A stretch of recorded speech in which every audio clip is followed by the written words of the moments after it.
Good day, I'm CM Chris. Joining me today is Brian, who's an expert at mobile RTSs. And we're going to go through and show you some simple tips in defending your base in Dawn of Gods.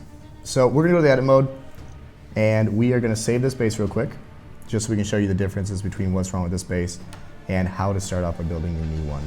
So we're going to clear the map and start rebuilding a new base right now. So what you really want to start out by doing is putting your Pantheon, like any RTS game, in the center of the entire base. Surround it with one little layer of walls to give it a little protection and to make sure any troops that focus on walls will either be stuck at the actual Pantheon and waste time in front of defenses, or will have to walk around it, which is very key, because the three ways you actually win by any RTS strategy game is by getting 50% of the base to get the first medal or first star, depending on the game.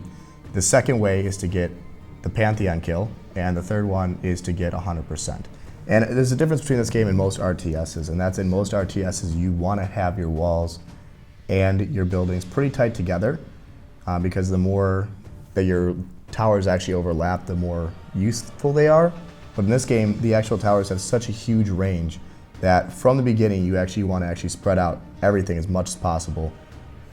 But we are actually going to start out by doing Divine Hands, which have a very large range and do area. And we'll put those in the center of the base outside that first layer of walls.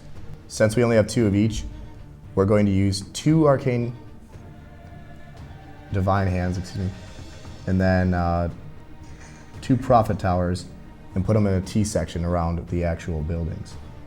With the AoEs in the center, they do the most damage to the most troops, and usually troops will bunch up in any RTS game as they go through walls, or even over walls. They only have usually areas they can go into the base. So you want to have those area defenses spread out so they can't be destroyed too quickly, but also you want to keep them in the center where they can do the most damage once everyone's bunched up. And then from there, you'd normally want to spread out a nice, a couple buildings inside, probably put your collectors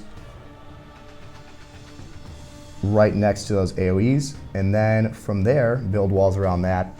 So collectors out near here, and they are perfect. My silos. Perfect. So I'm gonna place those all around. There's a huge emphasis on hitting the silos if you want to get resources from enemy players, so we do have units that'll rush straight for these silos, and that's why we want them in the range of all these big AoEs. Yes, the greedy goblins, love them. Yeah. And a lot of people like to make a bubble in the center of their base, which has everything in it, and I very much am against that, because walls are very interesting on both the architectural look and the actual strategy behind how your troops attack when they go up against walls, because if they don't have the ability to jump them, they're not going to go attack any building behind them very frequently. Is that correct?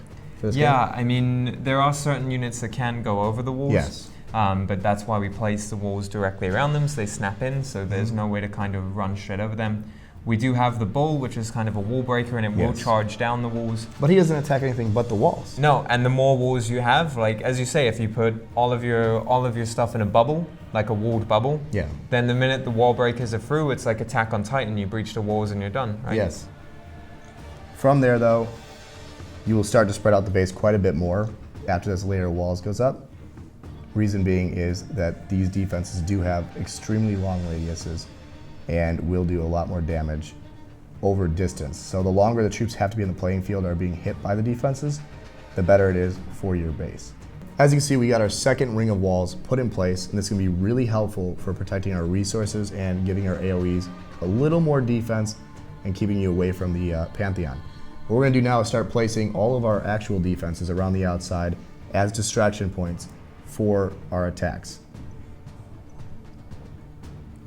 So what I can do here is we have a couple of Watchtowers. Awesome. These have a very high range. I'll try and get them set up on opposite sides of the base. Perfect. And you can see how far that range really goes. It's massive, massive, massive, massive. And obviously the more that you can actually spread out the defensive towers and keep everything equilateral, it's very important. So having everything equidistant, everything very much symmetrical is a very big key thing in all RTS style games. Overall, the best strategy is actually to make hybrid bases and to make bases that are symmetrical. And what I mean by hybrid bases is bases that actually keep your collectors inside the actual base and yet use your mines as defensive shields. So Obviously, there are farming bases in any RTS game, which you try and protect as much resources as possible, and you kind of sacrifice either your Pantheon or 50% of the base and let them have an easy victory, but it keeps them from attacking the inside of the base.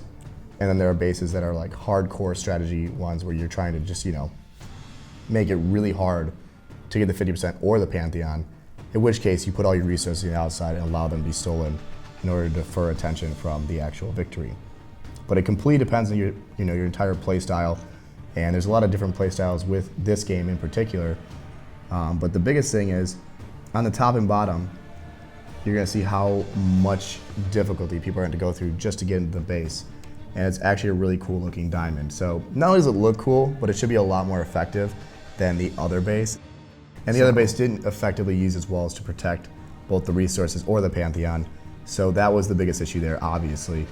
And the thing I like about having these multiple layouts is you can try out different forms of defending your base. You can try out personally attacking your own base.